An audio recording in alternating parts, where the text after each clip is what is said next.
El libro de Romanos.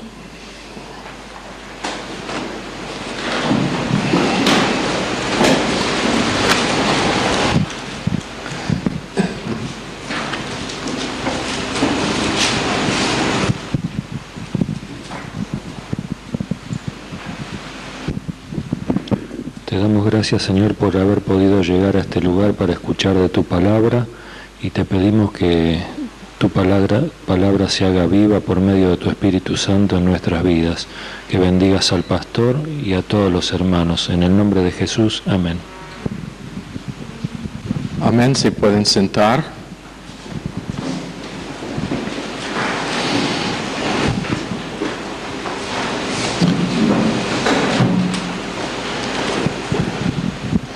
Primera cosa que vamos a hacer, por favor, saquen sus cuadernos, sus agendas.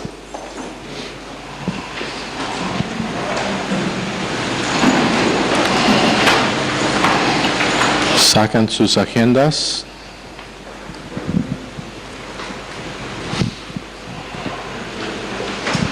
¿Todos tienen?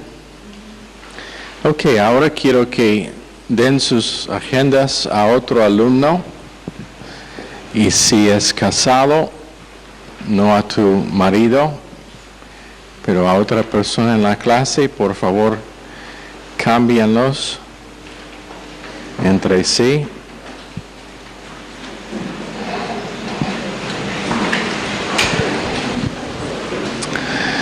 Ahora todos deben tener uno que no es tuyo. ¿Todos tienen uno que no es tuyo? Ok, la próxima cosa que quiero que haga es abrir la agenda y contar el número de días. Hola, Rubén. Contar el número de días que hemos tenido clases, y creo que eso es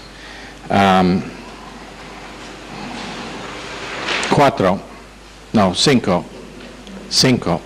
Debe ser 5 clases,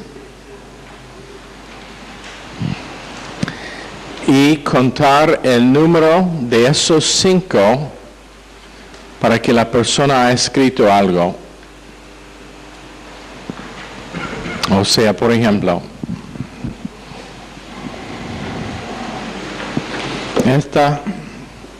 esta persona escribió para la primera semana, clase 1, clase 2, clase 3. Para la segunda semana, clase 4, clase 5. Entonces, esta persona tiene 5 de 5. Entonces, al lado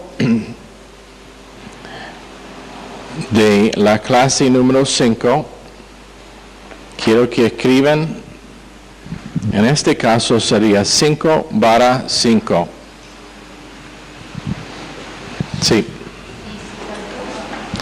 Entonces, si faltó, sería 4/5. Entonces, el número de clases para que han escrito algo, /5. Y sus iniciales.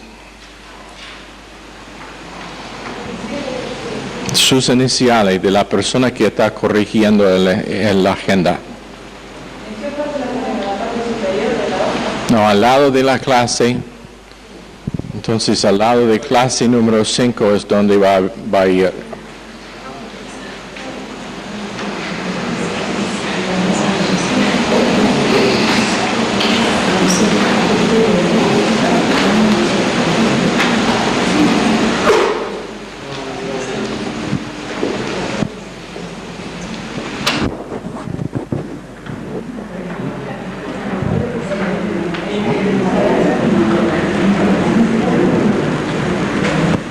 No es difícil, chicos.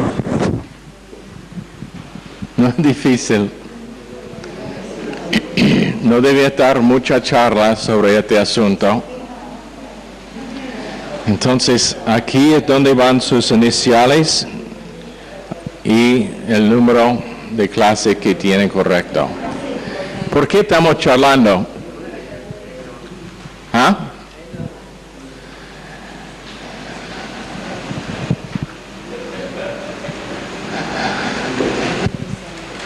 Esto no es difícil, solamente requiere obedecer instrucciones. ¿Ok? ¿Ya está? Ok.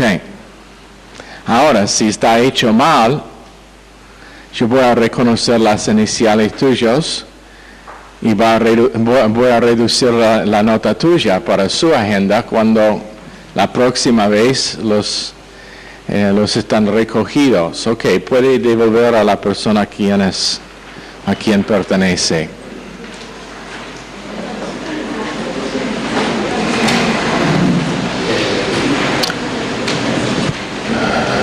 Estas agendas afectarán mucho su nota final.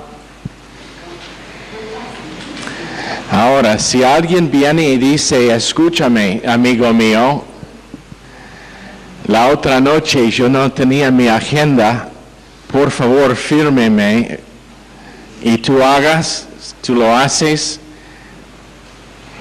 márquenlo bien, tu pecado te va a descubrir, la persona y vos van a sufrir las consecuencias. ¿Ok? Si sos un amigo doctrinal, le va a decir, la próxima vez va a tener en la clase tu agenda. ¿Ok? Romanos capítulo 1. Pablo, siervo de Cristo Jesús, llamado a ser apóstol, apartado para anunciar el Evangelio de Dios, que por medio de sus profetas ya había prometido en las Sagradas Escrituras. Este Evangelio habla de su Hijo, que según la naturaleza humana era descendiente de David, pero que según el Espíritu de Santidad fue designado con poder Hijo de Dios por la resurrección. Él es Jesucristo nuestro Señor. Por medio de él y en honor a su nombre, recibimos el don apostólico para persuadir a todas las naciones que obedezcan a la fe. Entre ellas están incluidos también ustedes, a quienes Jesucristo ha llamado. Título de esta clase, la clase anterior fue sobre el Evangelio. Esta clase está titulado El Evangelio Prometido. El Evangelio Prometido, verso 2 dice,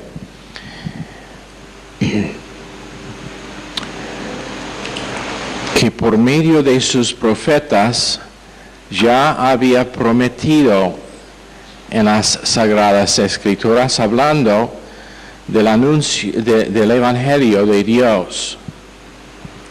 Ahora, para nosotros, en nuestro estudio de la Biblia, podemos ver cómo fue en la iglesia primitiva, en el libro de Hechos. Podemos entender que fue necesario que Pablo y los otros apóstoles establezcan las reglas y las normas para la iglesia nueva. Y en la mente nuestra, muchas veces es la idea de que el Nuevo Testamento ahora es algo completamente nuevo, es un plan nuevo de Dios, es algo diferente de lo que Él ha hecho siempre. Y la cosa que necesitamos entender es que la Biblia es un solo libro. No está dividido en Antiguo y Nuevo Testamento, aunque para nuestros propósitos de estudio así es. Pero es la historia de redención en el mundo, y aunque a nosotros el Evangelio parece algo nuevo, en la mente de Dios siempre fue un pensamiento eterno. Y podemos ver esto por examinar las Escrituras, donde el Evangelio fue prometido. y entender que el propósito de Dios siempre fue el anuncio del Evangelio. El Evangelio eterno es uno de los títulos que dimos en la última clase, que la palabra de Dios usa para describir el Evangelio. Ahora entonces, ¿dónde vemos el Evangelio en el Antiguo Testamento? Bueno, casi en todo lugar. Es un libro de estudio que se llama el drama, ¿cómo decir unfolding?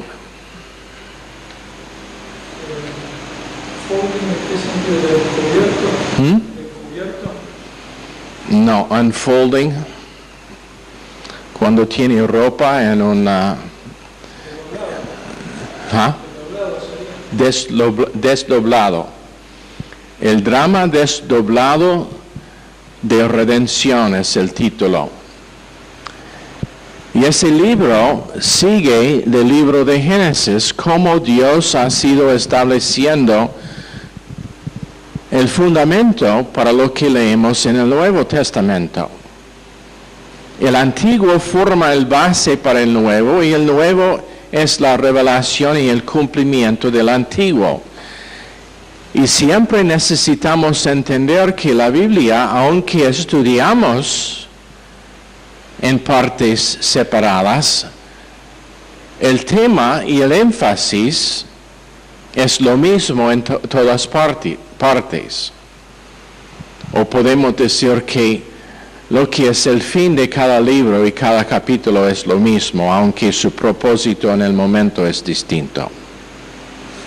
Pero por ejemplo en Isaías 53, uno de los capítulos que habla mucho del Salvador Cristo, verá el fruto de la aflicción de su alma y quedará satisfecho. Por su conocimiento justificará mi siervo justo a muchos y llevará las iniquidades de ellos.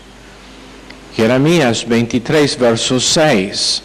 En sus días será salvo Judá, e Israel habitará confiado, y este será su nombre con el cual le llamarán el Señor justicia nuestra. Hablando del Mesías que iba a venir en 33:16 de Jeremías, en aquellos días Judá será salvo y Jerusalén habitará segura y se le llamará el Señor justicia nuestra. Habacuc 2:4, un verso que nosotros usamos mucho para nosotros y podemos, dice: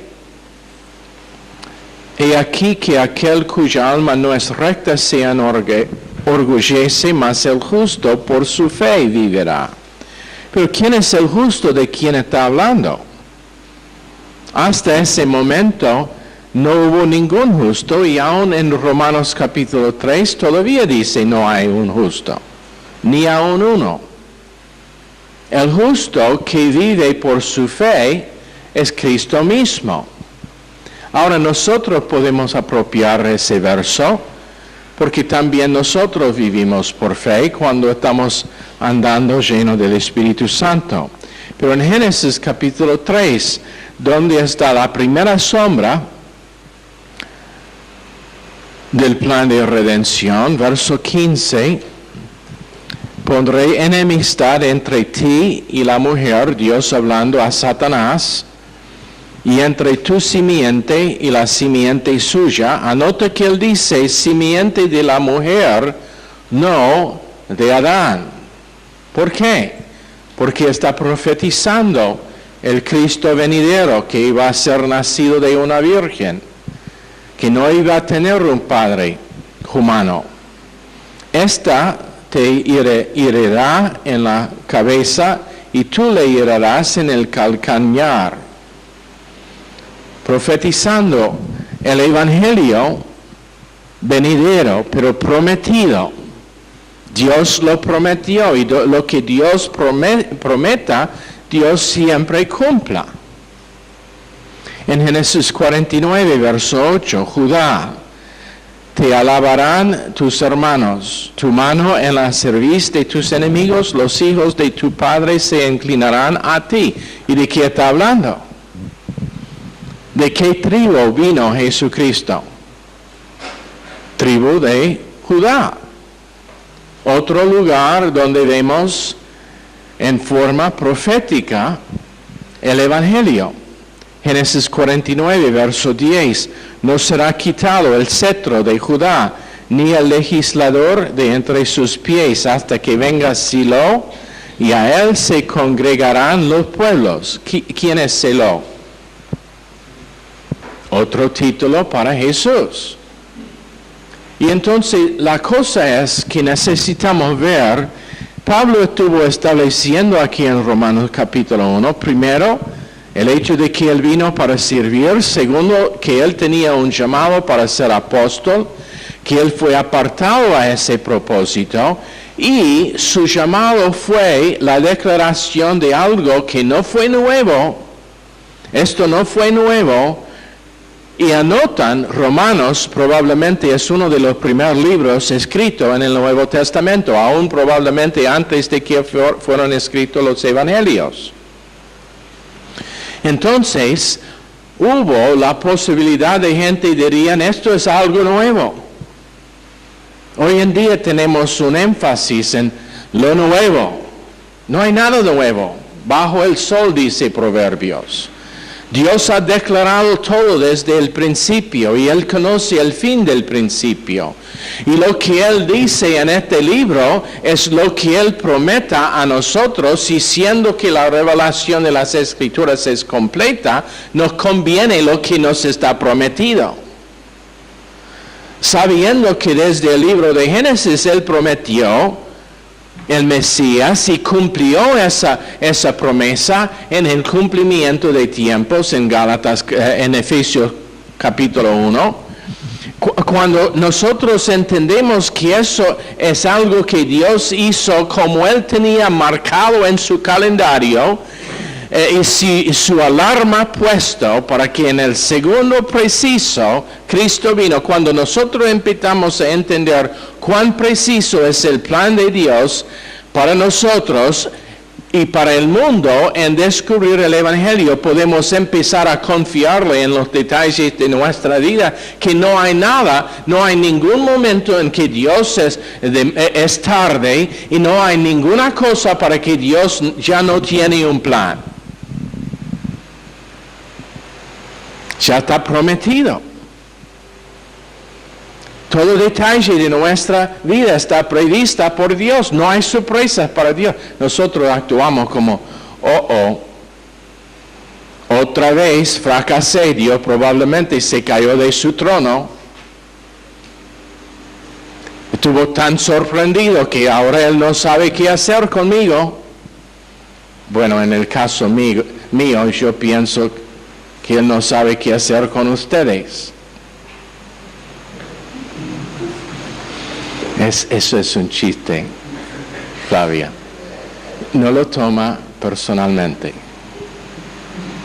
Pero he estado pensando eso recién. No de ti, pero de algunos. Algunos que probablemente son cercanos a ti.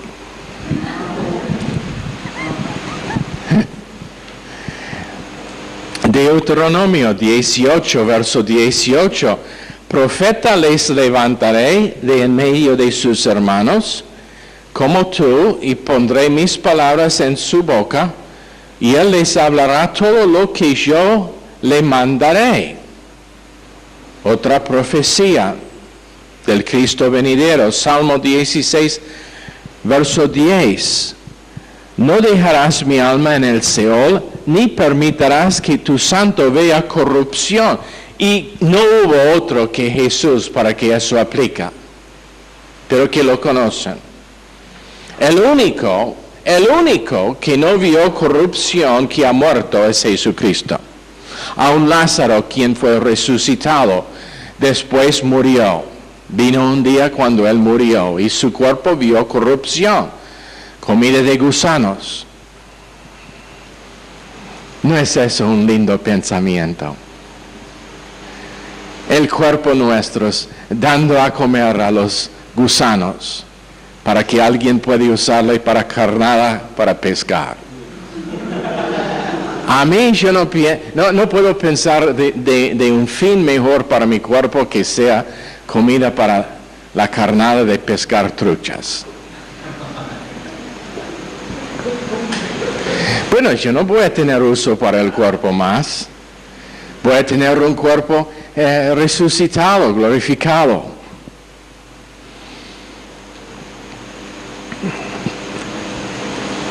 En Salmos 22, todo el Salmo habla de Cristo. También Isaías capítulo 40 es otro capítulo de habla del Cristo venidero.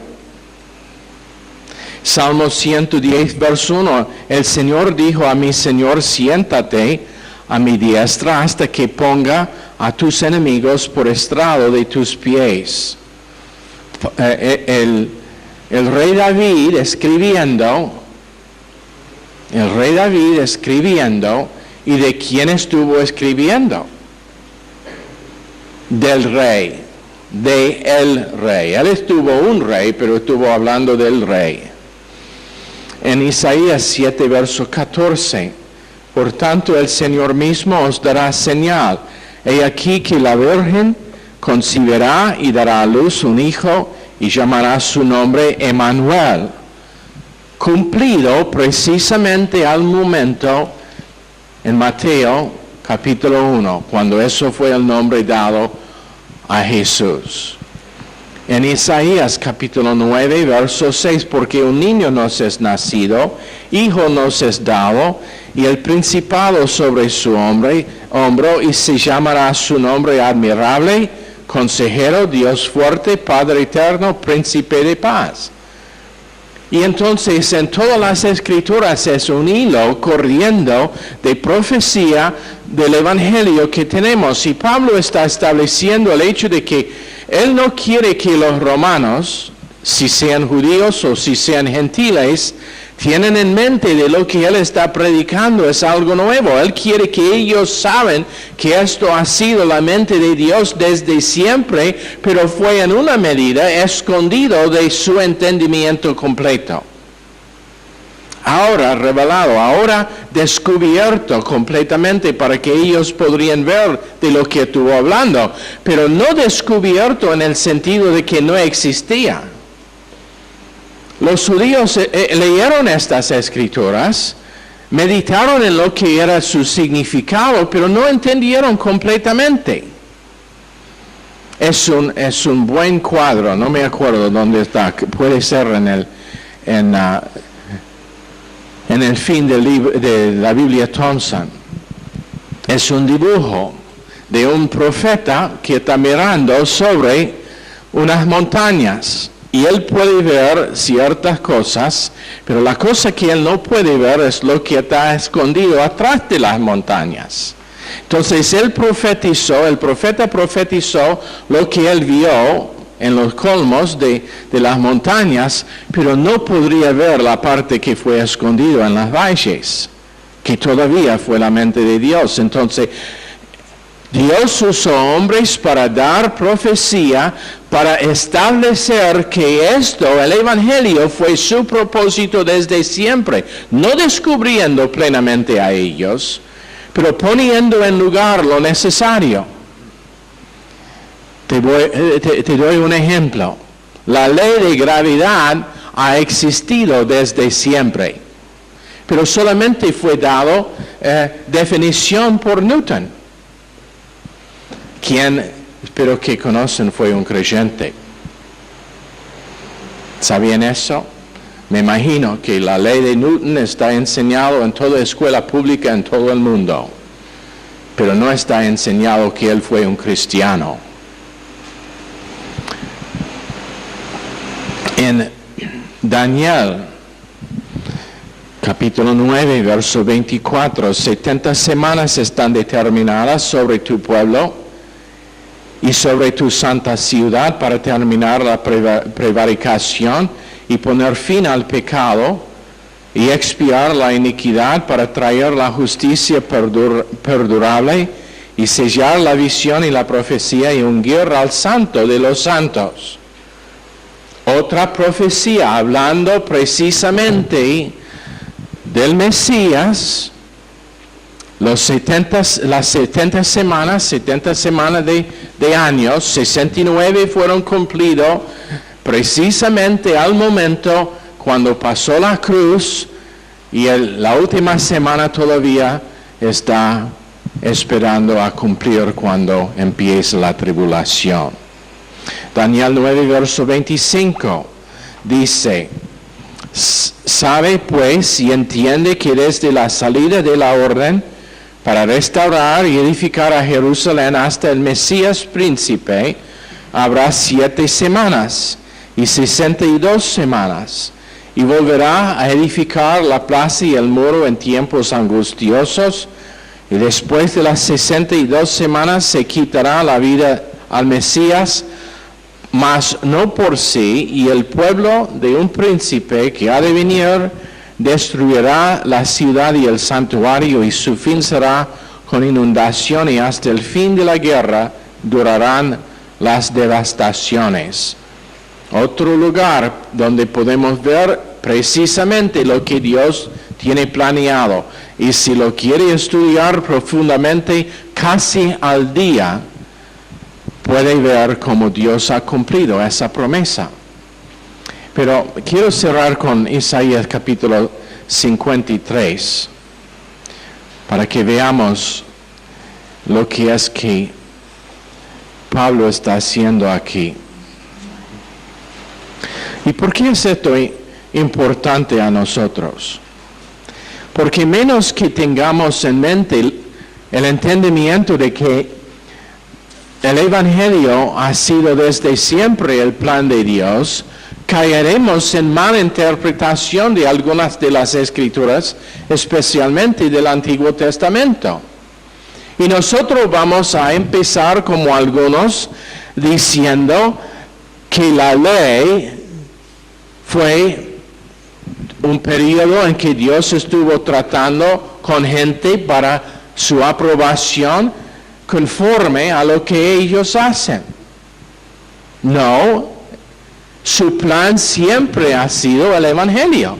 Su plan siempre ha sido la manifestación de un Redentor que iba a quitar el poder del pecado y la naturaleza vieja y dar a nosotros por gracia la posibilidad de andar en vida nueva. Eso siempre ha sido su propósito. No es algo nuevo que él empezó solamente cuando Israel rechazó a Jesús. Y entonces, si vamos a entender bien las Escrituras, tenemos que entender que esto es algo que corre en todas partes de la Escritura. 53, verso 1. ¿Quién ha creído a nuestro mensaje? ¿Y a quién se le ha revelado el poder del Señor? Creció en su presencia como vástago tierno, como raíz de tierra seca. No había en él belleza ni majestad alguna. Su aspecto no era atractivo y nada en su apariencia lo hacía deseable. ¿Sabe lo que eso significa? Jesús no fue un hombre guapo. Probablemente fue un hombre petizo. Petizo no fue grande, no fue guapo, no fue un hombre que tenía razón. Si lo pasa en la calle, no lo voy a reconocer como alguien especial. Es uno de muchos que son iguales, no como en las películas, que siempre es guapo y tiene su cabello que muy peñado. No. Despreciado y rechazado por los hombres, varón de dolores, hecho para el sufrimiento. Hecho para el sufrimiento.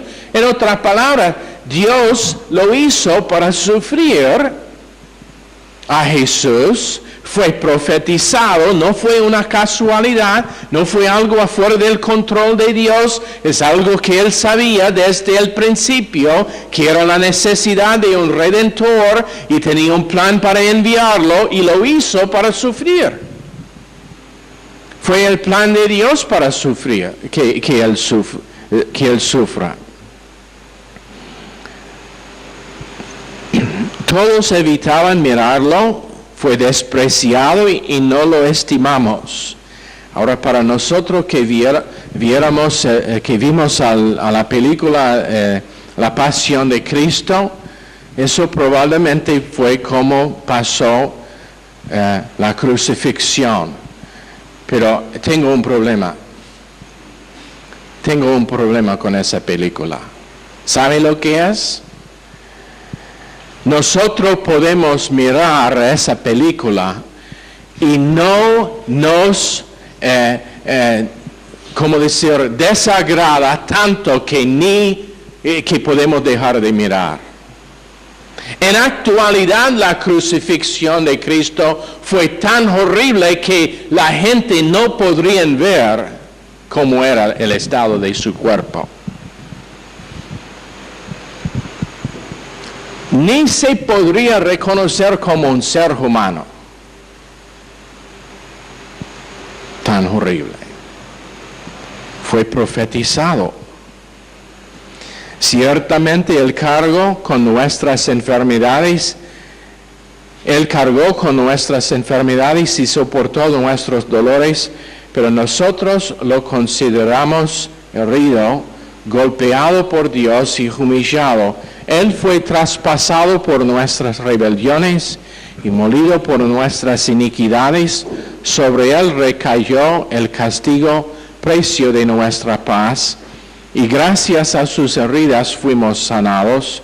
Todos andábamos perdidos como ovejas, cada uno seguía su propio camino, pero el Señor hizo recaer sobre Él la iniquidad de todos nosotros.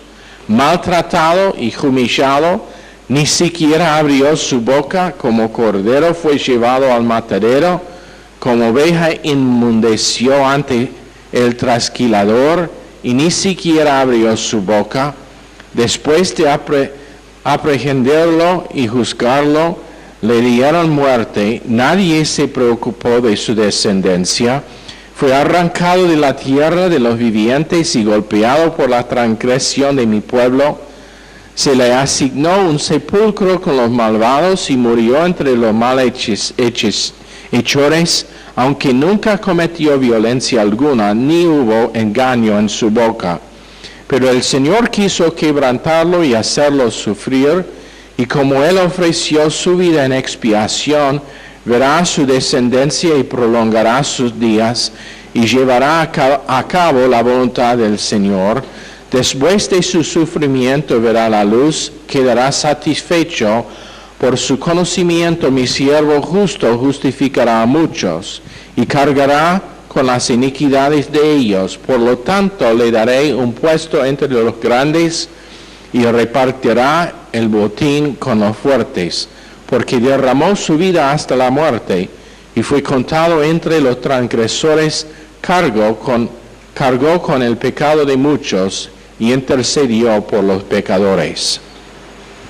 Ahora, si nosotros podemos leer eso y no saber que es de Jesucristo, que ningún otro hombre puede cumplir esa profecía,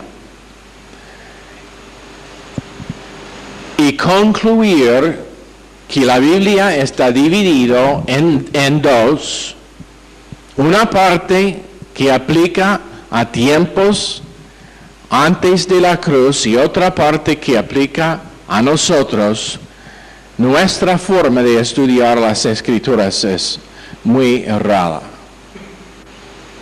Plan de Dios, redención. Plan de Dios que hombres y mujeres ganaran su propia justificación por medio de obras. Nunca, absolutamente nunca. Dios previó en Génesis capítulo 3 y antes en realidad la necesidad de un redentor. Y tenemos en forma típica ese redentor con los animales que él mató para cubrir a Eva y Adán con las pieles de ellos. De Génesis a Apocalipsis, el plan de Dios siempre ha sido lo mismo: redimir su pueblo porque ellos son incapaces de redimir a sí mismos. Entonces el Evangelio es prometido. Y nosotros vivimos en un tiempo cuando podemos dar testimonio al hecho de que lo que Dios prometió aproximadamente 4,000 años antes, Él cumplió. Ahora una pregunta. Si Dios nos da una promesa personal para la redención de un familiar, para un cambio en nuestro matrimonio, para un trabajo que realmente puede hacer más que darnos a sobrevivir. Si Dios nos da una promesa personal, podemos, en la luz del Evangelio prometido, podemos cuestionar que Dios cumplirá con lo que Él dice. Cuando Él nos dice que quiere que seamos sanos, podemos cuestionar que eso realmente Él va a cumplir en su tiempo. Conocemos a un hombre que hace largo tiempo ha tenido problemas graves con su columna. Recibimos noticias hoy que hace 2 días falleció, un infarto en medio de la noche, falleció en los brazos de su esposa. Triste para ellos que se quedan. Para él no tiene más problema. Es sano ahora, perfectamente sano, sin problema alguno con su columna. Uno dice, pero eso no es sanidad. No, eso es sanidad como nunca hemos visto en ninguna campaña con ningún evangelista cósmica. Eso es sanidad permanente.